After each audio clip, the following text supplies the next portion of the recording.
So it got to that point where we were doing 40 hours a week of hands-on stuff, plus all of the other bits. And, I started getting all these headaches. That headache that didn't go for a month, I was like, I'll go to the GP and, sat there and she's like, okay, let's just check your blood pressure. And she's sitting there and she sort of looked up. She's like, are you okay? And yeah, I'm fine. And she did not let me leave. My blood pressure was at like 190 over 130. At 33 years old, I was on blood pressure medication. And it's like, what am I doing? What do I now need to put in place to change that? Welcome to Your Mind, Your Business, the podcast that dives into the real grit of entrepreneurship. I'm your host, Carina McLeod, founder and fitness fanatic. And today we have a special guest, Dan from 5Physio. Welcome, Dan. Thank you for having me. Super excited to talk to you today. Okay. And find out more about your story, because I'm quite fascinated by 5Physio, just seeing you at so many different events. I'm really interested in your story. But for those that are listening and just tuned in, I guess they're going to want to know, first off, who is Dan today? And then we're going to hit rewind and find out all about your story right from the very start. Fine. So, thanks for having me. We were saying a minute ago that obviously you've met more of 5Physio staff than you have done me, and sort of seen part of the goings-ons. But I'm Dan. I am dad of 2 girls. I am parent of what feels like 3 physio clinics as well, with another one on. It feels like we're pregnant with another one on the way. But yeah, the parallels between the two are pretty strong. And yeah, we're sort of in the midst of a little bit of an expansion kind of the company now. And here we are. So yeah, in a nutshell, that's me today. Fantastic. And you've just gone then from strength to strength. The fact that, as you say, I love the way you describe it as being a parent, because I'm just sort of giggling internally, because sometimes it feels like your baby, but also that responsibility of managing a business. So you're now at 3, you're going to your 4th, but I'm guessing that hasn't been smooth sailing. So we're going to go right to the very start. Okay. To then really understand, what got you into 5Physio and how you even started out. Yeah. So I sort of right from the start, I graduated from university sort of 14, 15 years ago now. And I've always had a mentality of reap what you sow, get out what you put in. That's always been something that sat at the core, really. So when I came out of university, the normal route was, right, go into your NHS job, you start as a junior, you work your way through the bands, and it was just never for me. The progression wasn't there. You'd be rewarded in whatever way that reward was for doing a fantastic job to doing a pretty mediocre job, and you'd get rewarded in the same way. That for me was never the case. So I knew private practice was always going to be the route for me. So I knew a chiropractic company. I knew a chiropractor, in fact, who had a really reputable company, and they wanted to extend their existing business. They wanted to sort of put a physio arm onto it as well. So I took that on. And yeah, we had, some mediocre sort of successes over the years. A few people working for us at times. And it just got to a point after a fairly decent amount of time, it's probably about 7 years, the guys that I was working with at the time were great. We were moving in different directions. I was younger, fresher. I wanted to do all of these things and just felt like I never really had the reins loosened. And they probably weren't they'd done that. They'd been there, done that, and they were moving in a different direction. So left there after 7 years, decided to set up what is now 5Physio. That was in 2018, which was it was in a gym, it was in a Virgin Active, and again, it was moving in the right direction. Everything was going smoothly, a couple of people working for us. And it was probably about 18 months after that, obviously, that COVID hit. So shut up shop. At the time, we had a 6-month-old as well. And my daughter, who was 6 months at home. So I got 3 months at home with her, just every day. So yeah, and then hunkered down when everything kind of reopened, hunkered down into my mother-in-law's summer house, actually, for a year while we were trying to get everything built. And my business partner, Kane, he'd very selfishly gone over to the Middle East for 7 years. And we always said, look, if the moons align, if we're in the same place at the same time, let's give this a go. So he came back and we opened up the first site in Hadley, sort of just the two of us. And 3 years later, we've got, we had a team of sort of nearly 30 and then sort of trying to work out how do we do this next kind of stage of progression. And sort of loved every bit of it, plus the challenges that came with it as well. So, yeah. I can imagine. And congratulations, because I think that's, amazing that you got from, just in general, just building it up to then having your own business. It's not something that's happens overnight, which you can hear in terms of those years that you've gained that experience. Did you ever think, like when you sort of finished uni and you went into started off in the NHS, did you ever think that you were naturally had that entrepreneurial mindset? I'll be honest, if you'd asked me that question 5 years ago, I'd have given a very, very different answer. Now looking back, but whatever that is, I don't know. I know loads of, people have this weird relationship with that whole entrepreneurial thing, and I think because it means such different things to different people. And for me, there was something, there was something, and it might be that it was that reap what you sow, that get out what you put in mentality. It might be, I'm not shy of a bit of graft. If I've got to do 60 hours a week, I'm going to do 60 hours a week. That. I guess in a sense, then you go, oh, that's entrepreneurship. So I think looking back now, I did have it.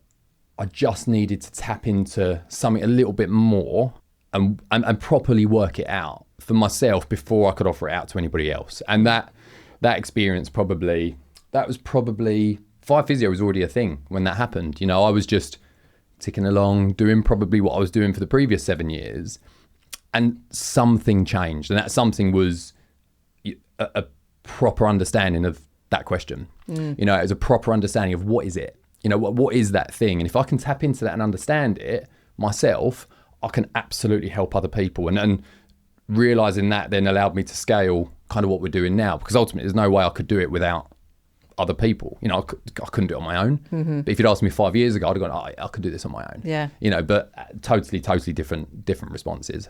I love that. It's like a kind of complete shift in mindset, right? And belief, because there is that change of, I can do it on my own, versus actually, I need a team to make this happen, because I know that there's something there. Yeah. So you end up, and I like the way you sort of say with your business partner, like it sort of aligns, and then you're like, right, we're going to set up our own place. What went through your mind there? Like, how did you feel when you were like, because I guess there's a level of investment financially as well to do that. In terms of like with him, with the business partner? Yeah, or just in general, sort of how you how you felt when you were about to take that step. So this will come across as probably one of the most arrogant things I'll say within the next 45 minutes, I never really had any doubt. I knew it would get there. I didn't know how it would get there, but I knew it would get there, because for me there was never another way. There was never another option for me. It was like, I know what we're trying to do. We will get there. Whatever the challenges are that come up, I'm a problem solver. My business, Kane's a problem solver, right? We will clash heads. We will work it out, and we'll get through the other side. So I never really had any doubts as such. I'd be honest, I didn't know what I'd let myself in for. That's for sure. I didn't know. I say to anyone now, like, whatever your expectation is, double it. If you think whatever the finances is, whatever you feel like it's going to take out of you time-wise, whatever you feel like it's going to take out of you health-wise, double it. Because if you do it right, I think it should. In a way, I honestly think that business is a very good filtering process for people. It's that crazy stat. Like, I think it's something like 60% of businesses don't work out after 3 years. They fail after 3 years. And I totally see why. Mm-hmm. I totally get that. And I think I think by design, it's meant to test you. It's meant to do all of those things. And if you can come out the other side of it, then you're in the clear. That's where we are now. So right at the beginning, I didn't necessarily have any doubts. I had 100 and still hold 100% in every decision he makes. he holds 100% in every decision I make. I have my role, he has his role, and the reason, and ultimately, I guess this kind of comes into why I didn't think it would necessarily fail. I thought it'd be a challenge, but my weaknesses, of which I have many, are what he is phenomenally strong at. And his weaknesses that he has, I'm strong at. So I lean into my stuff. Again, that sounds really good now. That definitely wasn't how. That's a lesson that we've learned, and probably more so me, probably one control freak talking to another. I'd be the one that veered into his lane, and I'd be the one dipping in, and I'd get a nudge as if to say, no, this is mine. Get out my lane. And that's how it works. The moment there starts being that crossover, that's the recipe for disaster. And we've learned this kind of over the years. So, yeah. I love that. And, you sort of say it's tapping into arrogance, but actually it's self-belief, right? Yeah. Of knowing that actually, no matter what, we're going to do it. And that is the part that you almost say of like, that gets you to X, because I don't care what comes in front of me, we're going to get through it. Yeah. And that, I think, is a real separation, like, between what it takes to really run a business and run a business long term. Yeah, definitely. And I've had this throughout life. I've had, when I really look back to when I was a kid, I would be called cocky. And mum would always have this, mum would always have this. She'd be like, he's not cocky, he's confident. And people would almost be like, oh, yeah, you're just trying to paper over the fact that he's just a cocky little so-and-so. But it never was, the people that really know me, they know I'm not. They know I'm not, but ultimately is that level of confidence, or for me, what it is unwaveringly is self-awareness. That for me is the biggest thing. That was that kind of, I guess that was that experience I had a couple of years ago where it was like, oh my God, this is now the change. And it was really interesting listening to you sitting in this chair with Joe, and and you spoke about the same thing that happened to you. You had that same experience, and I've got no doubt that arguably it probably had such benefits to not you as an individual. It had benefits to your company, to its turnover, to your staff, to your family, to absolutely everything. And like I say, having that experience and arguably understanding it and using it has been powerful in my opinion. 100%, definitely. So you get your own, you've got your own place in Hadley, and then you say it's you and Kane. You start employing people. Mm-hmm. How did that feel at the start? It felt harder than I thought it would be. Because we had some really quick successes. He and I have got lots of experience. We've done this. He was leading up a team in Dubai for 7 years. He's one of the best physios and one of the best blokes that you're ever going to meet in your life, right? And so having that joint level of experience and him knowing what he needs to do and me fully understanding what I need to do, we had that kind of that quick success. So we thought, oh, perfect. We're going to shove out we're going to put out an advert on Indeed. We'll just put one social media post and watch the CVs flood in, and nothing happened. Absolutely nothing happened. I found myself messaging physios, going, do you fancy a job? And it wasn't until, there's loads of physios out there, and our success has never been in what we're doing. I've always said that it's not what we're doing, it's how we're doing it. And I was expecting CV after CV after CV, and nothing happened. So we had to really graft through it. And I think ultimately the reason was, as far as anyone was concerned, we're just another physio clinic. We're just another one-shop wonder. We're doing the same as everybody else. Then we opened the second site and we started to get a few more people. I think there was just this interpretation from people, oh, okay, that's not the normal round here. Most places don't necessarily have multi-site. And then we opened the third one, and all of a sudden we're getting CVs thrown at us before we've even put job offers out. And again, I think it's that traction that people start to relate to, and they start to see it a little bit more, and that became a lot easier. I will say bringing more people on as a control freak was hard, and some of the first people that we brought on board, they're still with us now. They're You know, Susie, who's head of our admin team, you know, she's head of reception. I was a nightmare. Honestly, I was an absolute nightmare. And I was micromanaging. I was looking over the top of shoulders, you know, kind of, if I could hear the phone going, I'd be in the treatment room. But if the phone rang more than 3 or 4 times, I sort of pop my head around the corner and of course she's already on the phone to someone else, you know, but for me to let go was really, really tough. And I think that's an experience that most business owners will go through, you know, because you have to. Because if I had that same mindset now as I had then, I probably wouldn't be sitting here now. I wouldn't have the 3 clinics. We wouldn't retain staff. So when you have to have, in my opinion, you have to have a level of control. You have to be a bit of a control freak. But it was very much, I looked at it and, you know, the reason that we're control freaks is because we trust ourselves 100%, right? We 100% trust ourselves, and so much so that we trust ourselves to do a better job than anyone else, if we're completely honest, right? We trust ourselves to do anything. And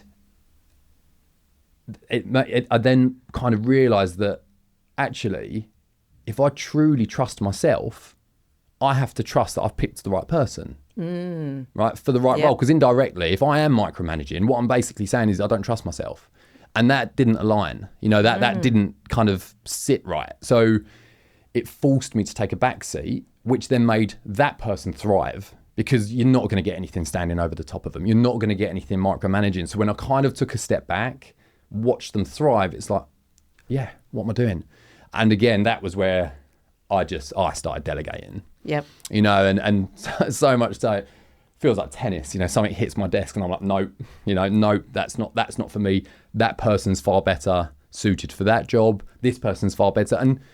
And that creates that's what helps progress. It doesn't just help progress for the business, it helps progress for them as well. And I think that's a massive thing that I've tapped into is, you know, put the best in front of people. And by micromanaging and being a control freak, you just never could. You never could. So, yeah. And what was it that made you realise that you were micromanaging? Because I'm guessing, like we spoke about... I got a slap. You got a slap? No. I got a proverbial get out, you know, and that's... And yeah, that was part of it. You know, I definitely started to get some pushbacks. And I've got a wicked team. You know, we genuinely have a real open door policy. And I think most of the time, if you say you've got an open door policy, it means you haven't got an open door policy. You know, if you say, oh, you can trust me, the chances are you can't trust that person. But we do have an open door policy, and the staff are well aware that there's nothing you can say that'll offend. Because I love the challenges. I love the difficult stuff, because I'll only do it once. You know, I will only do that thing once. So, you know, when you hear people talking about, you know, managing people, it's the worst thing. I love it. I love managing people. But we've got wicked people, you know, and they're the main reason, you know, kind of why we are where we are, is that the people that sit in there. Yeah. So there was definitely a little bit of that. There was definitely some pushback. I think because we had that culture where they could say, get out. I was like, okay, fine. And that was one part of it. And I guess when you've got 3 sites, and how many team members do you have in total now? So we have close to 30. Close to 30, which is definitely a lot, right, to manage in many different ways. There comes a point where you don't have enough time. Like you said at the start, like first you think you can do everything, but actually you start realising that there's just not enough time in the day. Yeah, 100%. And again, that's where you kind of have to put your trust into people, but again, indirectly, you're putting the trust in yourself, you know, because look, I'm a massive audiobook listener. I love a podcast. I love an audiobook. I take stuff, I digest stuff, I use stuff. And, you know, one thing I read is that, you know, look, no one's going to do 100% of what you do. But somebody else's 80% of your 100 is wicked, you know, and then I guess I just started experiencing it. I just started letting people loose, and I'm like, they're thriving, you know, and then you'll see people start making mistakes, and you're about to jump in. I'm like, no, because if I'm going to elicit a bit of a behaviour change here, you've got to see it. You've got to make those same mistakes that I made. I can't fix it for you, because then you're just going to do the same thing again. And my premise has always been, you know, look, we never fail, we learn, and that's why I love the challenges. I love the difficult stuff because again, I get better at it. And if I get better at it, I can then teach that. They get better at it. They can teach that. That for me is where the strengths really come in. I love that because it's so true about what you say about staff of the 100% and the 80% and not wanting to jump in, but realizing, you know, you can't jump in. It's almost like how it is with bringing up your kids, right? You've got to let everybody sort of figure it out for themselves.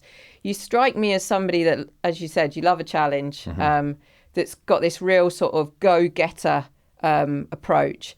Does your mind ever switch off? No, never. And I can probably imagine that, again, one overthinker to another, you know, but again, by design, I think most business owners, most entrepreneurs, you are, you know, because you think about absolutely every scenario, which if people ask me now, you know, what's your biggest weakness? I'll say my overthinking. And then they say to me, what's your biggest strength? I'll say it's my overthinking, you know, because it's the reason we are where we are is because of my overthinking.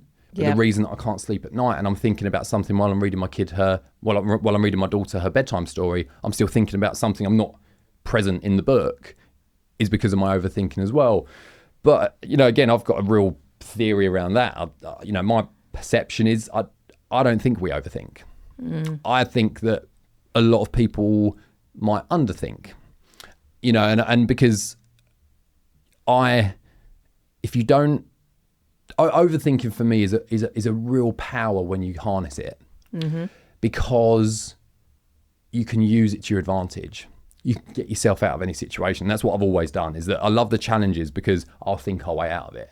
I'm a problem solver. Kane's a problem solver. We will find out a way to get through it because we will come up with every single scenario. Now, it means that you get from A to B and don't tell people how you get from A to B. I think that's a real, you know, my communication is really one of my poor qualities. And there'll be if they listen, there'll be staff going, absolutely right. Yeah, bang on. Because I'll just get there without necessarily bringing people along that journey. And that's something even still I'm working on.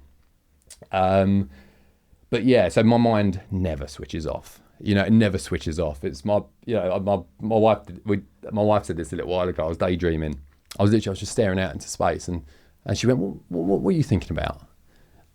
Terrible. Half hour later, I'm still telling her. You know, I'm still explaining what was going through my head. And a couple of days later, she's sitting there, she's doing the same, and I'm like, "What were you thinking about?" She's like, "Oh, nothing." I was like, "No. When you're sitting there, what's going through your mind?" And she's like, "Nothing." And I'm like, "I've never had that." And I'd love that. Do you know what I mean? I've never experienced that.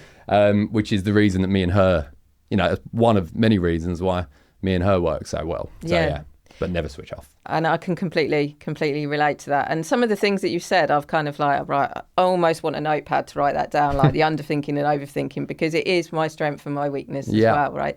And I have a battle with it every day, when I'm sleeping, or just constantly. Do you... Like you've got the work side of things, you've got your family. What else do you do to help you almost not necessarily stop the overthinking, but just to separate things from work? I'd say there never is a separation because I would say when I have to separate it, when I have to separate the overthinking from the work, I almost have to use the overthinking. Yeah. So I've got a golden retriever, Colin. Now me and Colin, we have an hour in the woods every day, and that is my sanctuary. Like, that is my bit where I go. So I'll say to my wife, I need to give my head a wobble, you know, and I'll go for an hour. Maybe I won't listen to an audiobook that day. I won't have a podcast in or anything like that. It's like, no, I need to be with my thoughts, work it out, put it straight, and then go. And the kids would be like, "Oh, Daddy, can we come on your walk today?" I'm like, absolutely not. Not a chance. When I get back, we'll go for another one, but I'll have this walk and then we'll go. So I don't necessarily think there is ever a separation, but again, I think it's because I use it. It's a real powerful thing. If you really harness it and you can use it for your benefit, it's strong. Whereas I think it's always been perceived as a detriment, and I couldn't disagree more. It is if you let it, but if you use it and you really understand it, it can be really it can be really useful. Yeah, 100%. And so you've got, as you said, you're going to expand into your 4th site.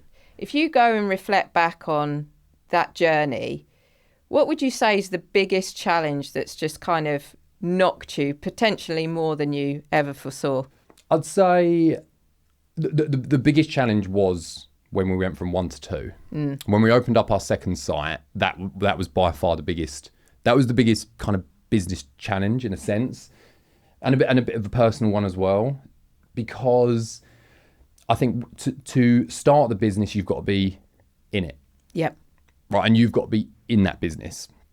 And I think there's a real kind of transition point that you either get to or you don't. And I'd argue that the 60% of businesses that fail after the first 3 years, maybe, this is just a theory, those people don't necessarily make that transition of in the business to on the business. They kind of keep themselves in it, and then that's not scalable. You start making mistakes, you start getting stressed, and then, the rest is the end. But we were still physios. Kane and I were still physios. We were still doing our day job because it's what we love. Yet we were painting.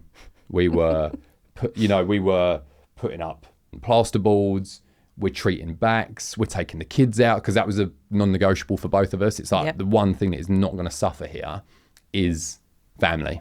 I'm not prepared to, for one day, look at sacrificing the time spent with the kids. I'd rather see the business slow or stagnate than see it affect the relationship I have with my wife and kids. So it got to that point where we were doing 40 hours a week of hands-on stuff plus all of the other bits, and I started getting all these headaches. I started really like that headache that didn't go for a month. I was like, I'll go to the GP, and sat there, and she's like, okay, let's just check your blood pressure. And she's sitting there, and she sort of looked up. She's like, are you okay? And I'm yeah, I'm fine.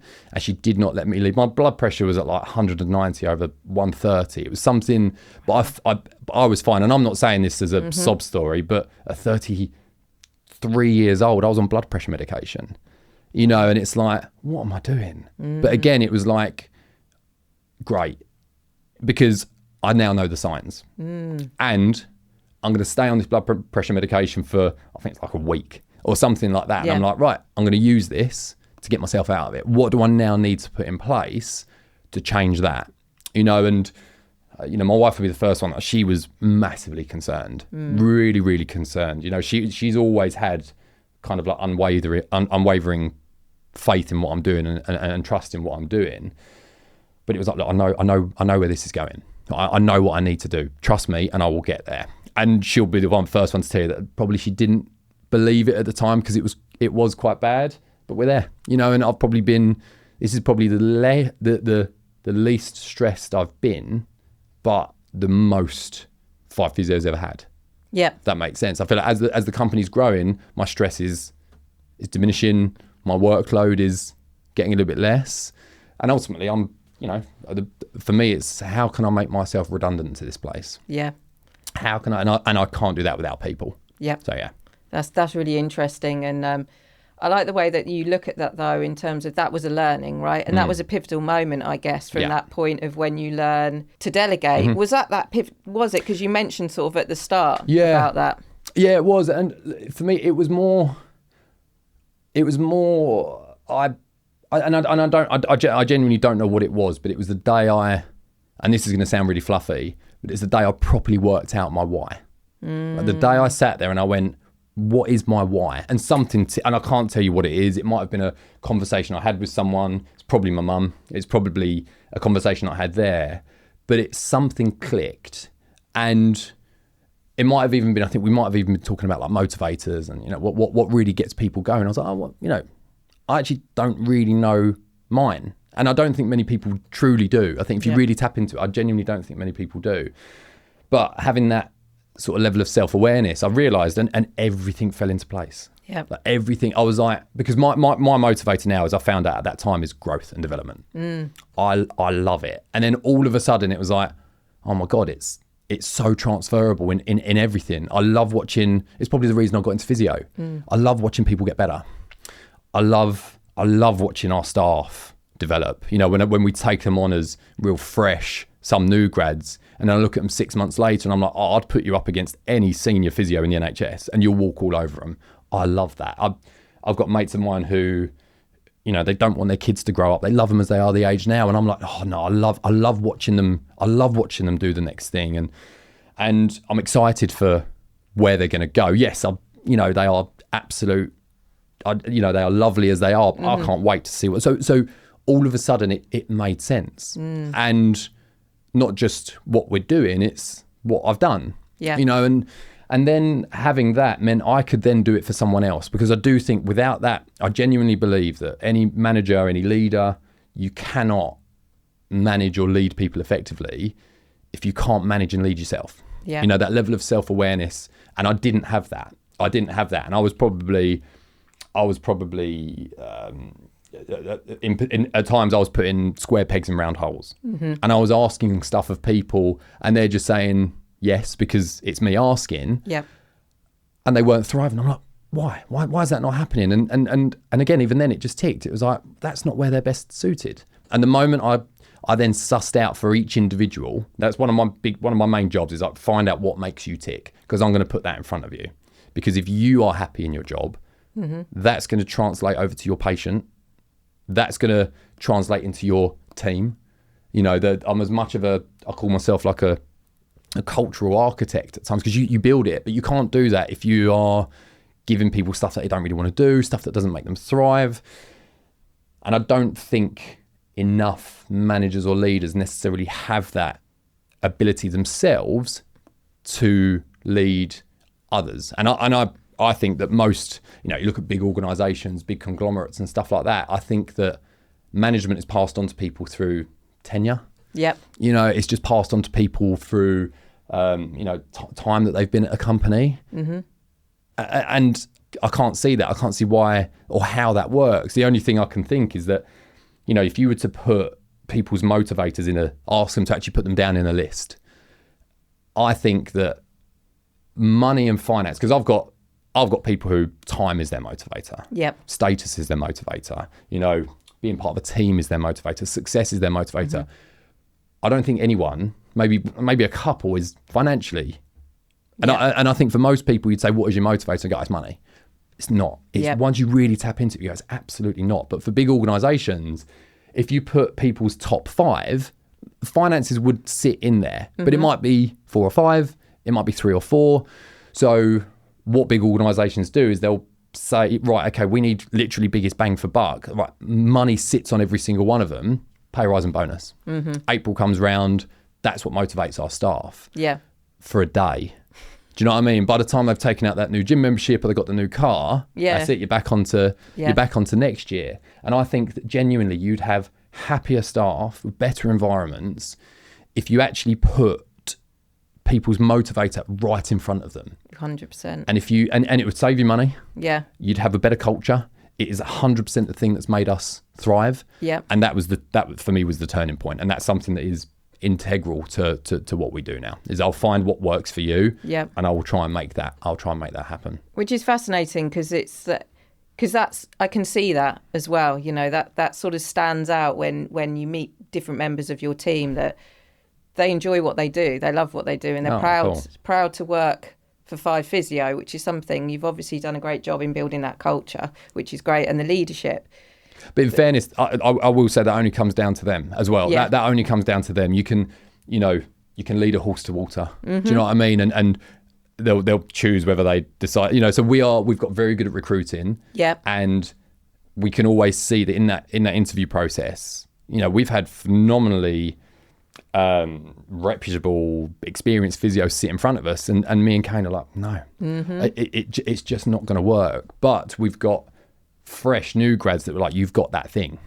So you are going to work. So in fairness, as much as we've worked hard on it, that it's only because they're receptive. It's only because they're receptive to it. So and that's great. And it's great that you see it in from both sides as well. And I'm guessing, like you say, you like listen to a lot of podcasts, you like audio books and everything, because you went to uni, you did physio, you studied physio at university. You've got a huge amount of business acumen there. Like, how did you get because if people are listening, they're probably like, wow, all these learnings that you've got, it's like, how did you learn all of that to just be able to have the business that you have today? You mentioned about leadership, but there's so many other things, right, involved in managing a business. I think messing up. Genuinely, I think getting it wrong is huge.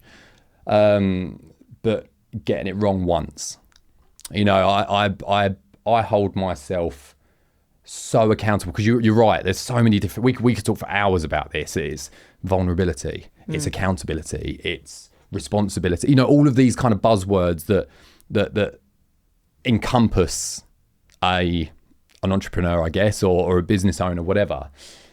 But I think the biggest thing is making mistakes and learning from them. Because I'm still doing it now. I'm still making mistakes. Right? Luckily, the mistakes are smaller and they're less impactful, but they're still there. And I will, I won't just reflect. I even won't reflect on just the bad. I think when we have successes, it's very much, that worked, and that's it. Whereas for me, when we sit in a senior leadership team, that's item one. What have you done well? What's worked? Now why? Why did it work? All right, and let's look at that in as much detail as we look at the stuff that maybe didn't go quite as well. So that success becomes a learning opportunity as well as the failures. And it's that whole, I've said it before, it's that whole, you never fail, you only learn. But that's only true if you properly learn. So I think, again, it's that whole, I think there was something innately in there. There was something innately in me. I will say I've always been good with people. I like to think I've always been kind of good with people. And that ability allowed me to let this stuff loose. That allowed me the opportunity to trial, to test, to do all those things and to learn. And then naturally over time, it takes a long time, but naturally you just sort of get a bit better at those things. It's interesting. You mentioned earlier about there's this communication piece, like that you've got this bit in the middle and you know that you've got to get there and you get there. But sometimes you said you didn't share all of that. No, and that's something I'm still working on, and because I can go 100 mile an hour, and again, it's another part of the reason why, me and my wife and, me and my work wife, Kane, is why we work, because both of them are very good at putting the reins on when they need to, I might come out of a really random, big, audacious goal, and Lucy and Kane will be like, oh no, come on, rein you back in, and then it's like, oh, okay, yeah, fine, I'll curb that for the moment. So yeah, again, having that in my life is really important. I admire anyone that does it on their own. And it baffles me. It absolutely baffles me at times. We were talking kind of before this that you don't really get these opportunities. You don't get a chance to sort of bounce ideas back and forth with someone else. And I'm so fortunate I've got that. I've got that in someone that I 100% trust from a business perspective and a life. Like I say, I trust him with absolutely anything. But we get an opportunity to do that on a daily basis, which makes it easier. And I think that's probably part of the reason that we've had the quick success that we've had, and arguably the not necessarily just the quick success, but the sustainable success. I think when people look at how quickly clinics have grown and developed, you'd think, just stop popping them up kind of all over the place. And it's like, no, that's not our model.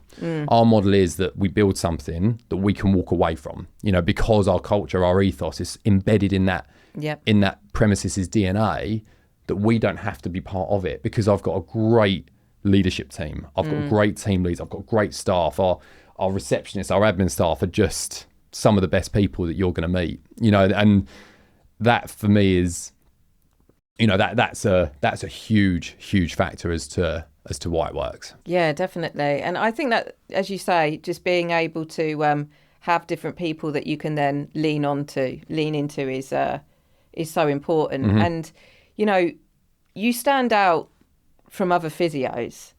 And if we look at social media and competition, there's obviously, as you mentioned, there's people around the corner trying to do something similar, and you get copycats and that. How do you make sure that you don't get distracted and you effectively stay in your lane when, especially with social media as it is today? Yeah, I think we do have set standards, you know, and we don't. I like to think we don't ask a huge amount from the guys. That they'll be sitting there going, "He's talking nonsense now." But I'd like to think we don't ask a huge amount from them.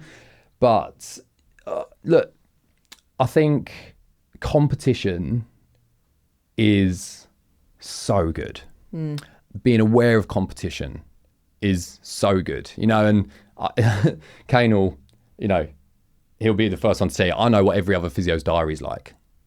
I'll know how busy they are. Yeah. You know, and I know how well each competitor is doing. And I think that's part of my job, you know, that's part of my role. I need to. But I think it is so healthy. I think it's so healthy. It keeps you on your toes. It doesn't let you get complacent, you know, and I think the moment that you almost start to supersede the competition, that's the first time which is like, oh, okay, we can take a foot off. And I'm like, no, that's not in our DNA. That's not our core value. We by nature, I think we end up getting that anyway with, you know, things like our reputation. You know, 95% of our work is all word of mouth. You know, we're very unique in our industry that we don't do a lot of insurance work. And that's because I don't want to do a lot of insurance. Most physios will sort of put their name out to insurance companies, private medical insurance companies, and they'll say, send all your patients to us, which the private medical companies will abide. But when we started this, it was like, I don't want to do that. I want to treat people like you. You know, I want fit, healthy people who are interested in fitness, who, you know, athletes. I love treating athletes. So I'm going to make it like that. I'm going to make the business that. And if there's anything that I can't or don't want to do, I can't ask any of 5Physio staff to do it. So I think by doing that, it sort of looks after itself a little bit. I will say it didn't. And, you know, there will be, and it's there for everyone to see. At the start, you go down to our first couple of posts and there's a really wooden, hi, I'm Dan from 5Physio. Thanks for, you know, and it's so not us. But naturally, as time progressed, again, we worked out what worked and what didn't. And it becomes very organic. So I don't think it's a challenge anymore because it's quite real. You know, it's quite real that what you see is a real true reflection of who we are. It's not fabricated. You know, the guys will be the first to tell you that we, you know, what you see is what you get. Yeah. You know, we keep our promises. If we're going to make a promise to you, we will absolutely keep it. Yeah. And I think that trust that sits within the company, again, means that we get good people that want to stay, that I want to progress, because that whole development thing for me is so important. Yeah. I want to see you grow. I'm so excited to see that this next part of the venture, one of our members of staff he's going to have one of his own 5Physio clinics. And I'm so excited for him because that's what he's always wanted to do. Yeah. He's never been able to do it. And in fairness, him 2 years ago, he wouldn't have been able to do it. He'll be the first one to admit. Whereas now, because he's been receptive, because he's taken on the learning, he's going to fly. And that to me that's what gets me going. Yeah. That's what I love. I love to see it. So yeah. And you can see that with your passion for developing people, but also you're great at developing collaborations, like with other gyms and everything, because I mean, we've sort of seemed to cross paths in many different ways from different clubs and different... and know the same people. Exactly. Yeah. But I'm guessing that wasn't the easiest at the start, because people could be probably thinking, oh, well, I go to all these events and I always see 5Physio. But I'm guessing that first time and that first knock on the door wasn't as easy as it is now. No, not at all. No. And again, it's that whole overnight success that's been brewing for 15 years. You know, that I used to do that years ago. You know, and again, because I've always had that thing with people, and I've always been good with people, I can connect with gym owners. And, you know, I've always said that the demographic that we want to treat are the demographic that are at the events that you're talking about. So we have to get ourselves in front of these people, and then we have to prove it. Yes. Because I won't be the only physio knocking on doors. But around, you know, particularly kind of Essex, where we are in the outskirts of London now, I can imagine if you're another physio phoning up saying, oh, have you got someone that you work with? Yeah, we work with 5. Because we probably look after somewhere in the region of 50 CrossFit boxes, commercial gyms, F45, you know, like functional fitness spaces. We've got loads that we look after. And the owners come in, they see it. It is different. There's no two ways about it. I will, you know, confidently say that it is totally different to what people have experienced before for the better.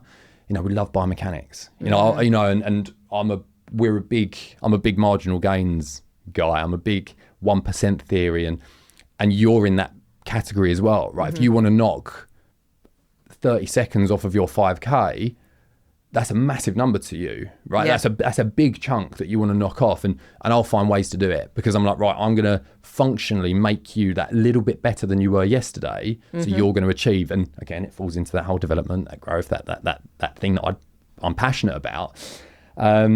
So yeah, that's always been part of the model, because yeah, we love it, you know. And in fairness, like, actually loads of our guys do now as well. Yep. You know, we had two of our guys came third at turf games, you know, and now all of a sudden everyone's getting involved in high rocks. You know, they're doing a little bit of, they're all starting to threaten putting a 5Physio team in, and I'm like, yeah, I'll be there from the sidelines. You know, I'll be there to massage afterwards, sort of thing. So, and you know, because in my opinion, you come into a physio and you might say that I get this pain when I'm sort of cleaning a bar. The worst thing is if that physio goes, what's cleaning? What's cleaning the bar? Whereas for me, it's like, no, we will understand your sport better than you understand it. Yep. Could not do it at the level that you do it ever. But I will understand it from a biomechanical standpoint. So I can go, okay, so that's happening then. This is changing. This is what we need to work on. Yeah. And that very quick, like, rather than sort of trying to suss it out, it's like, no, now I know what it is.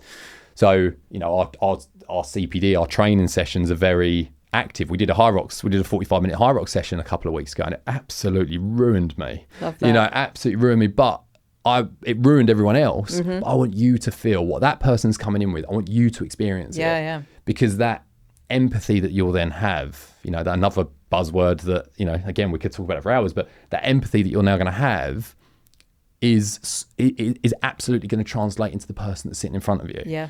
And then that trust develops, and all of a sudden it's like, oh, this is the person I need to see, whoever it is. And I'll stand by that. Any of our guys, obviously you've experienced it, they're wicked. Yeah. You know, so if they're as passionate about that as I am about this, that's going to translate into the, you know, over to the person that's sitting in front of you. Definitely.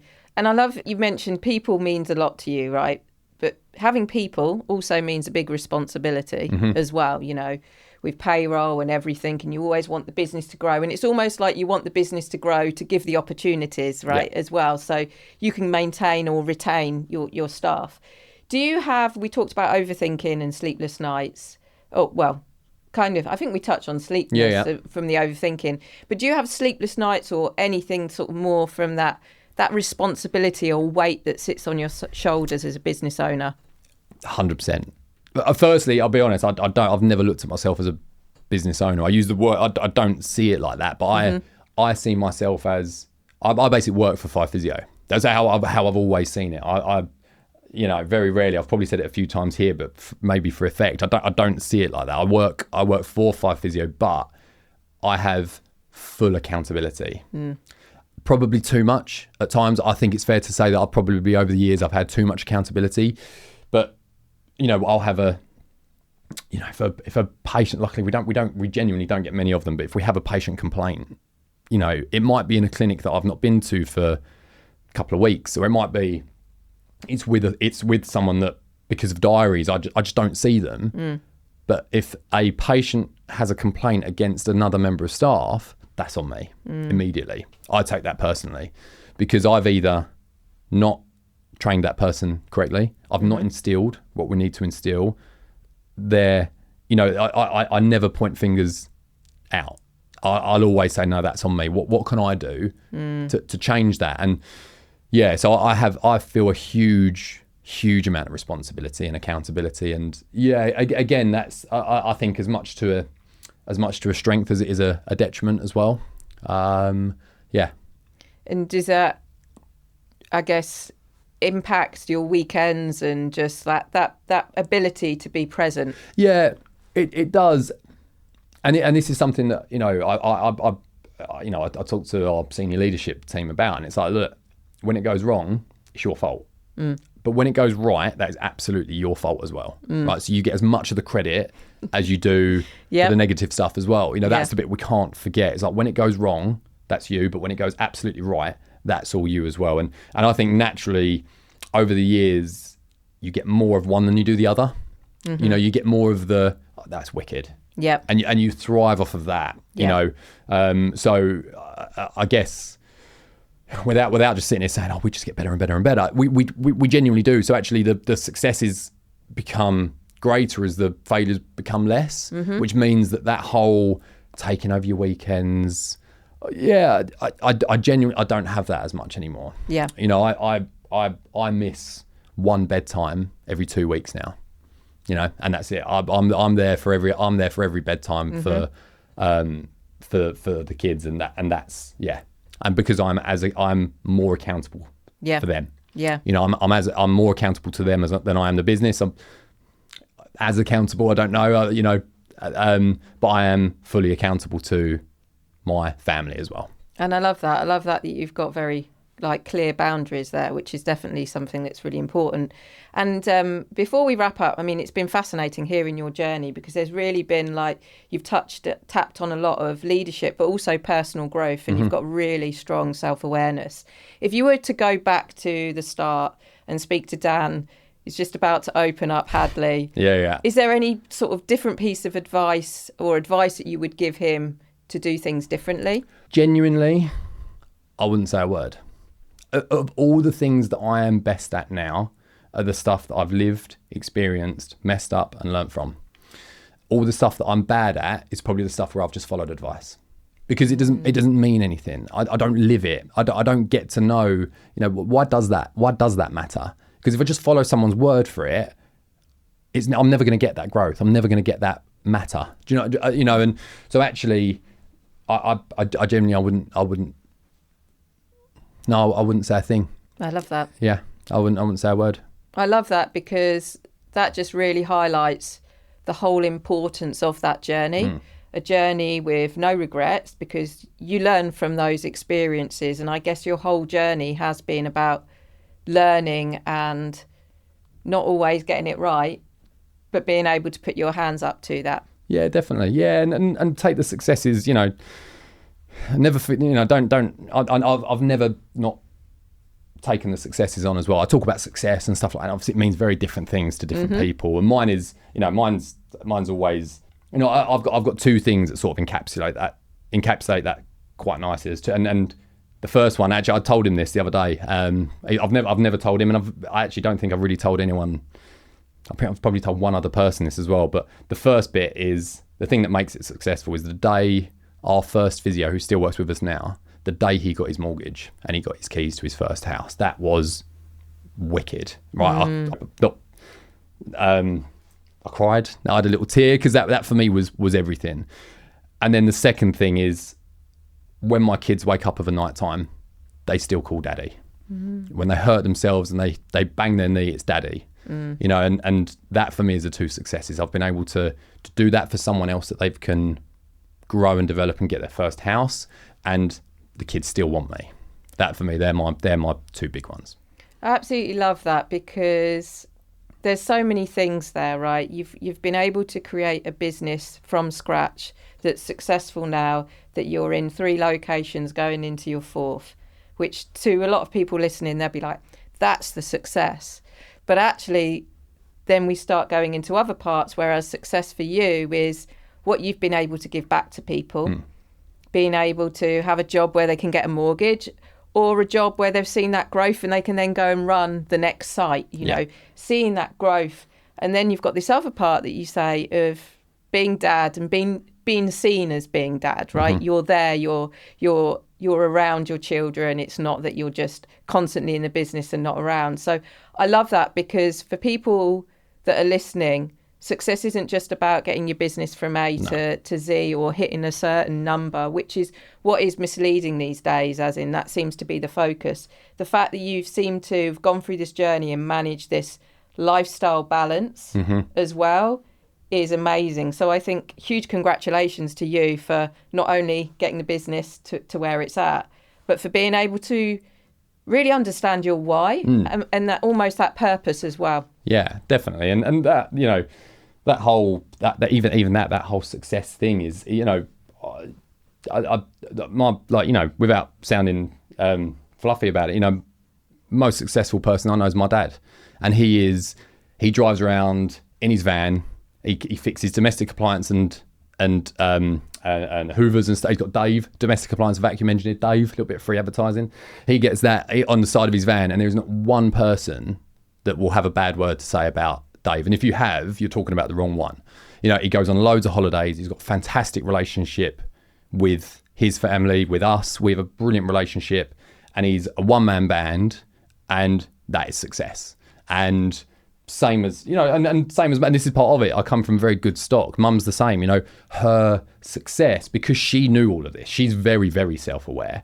She knew what hers was, and her motivator is us, always has been. Yet she has the capacity to do whatever she wanted to do. She could have climbed that corporate ladder as far as she wanted to go because she had this. But that was never her motivator. Her motivator was us. So actually, the sacrifice of that put into us meant that I got a wicked upbringing, which again helps this kind of going forward. So, you know, knowing those two people that have got their successes, yeah, you're absolutely right. It won't mean the same to anybody else, but it doesn't matter. I love that. And it's a great way to end the podcast for those that are listening. So thank you so much, Dan. You've been awesome. I love how real you've been and how important people are to you. I think is I wouldn't necessarily say refreshing, as though people don't address that, but at the same time, it's so great to hear that you put people first, because I think that's so important, and one of the reasons what helps really make a business stand out is people. Yeah. So thank you so much. No, thank you. I've enjoyed it. And thank you everyone for listening today. Love this episode? Don't miss out. Hit subscribe on our YouTube channel and follow us on Spotify, Apple Podcasts and Instagram as we continue to keep it real.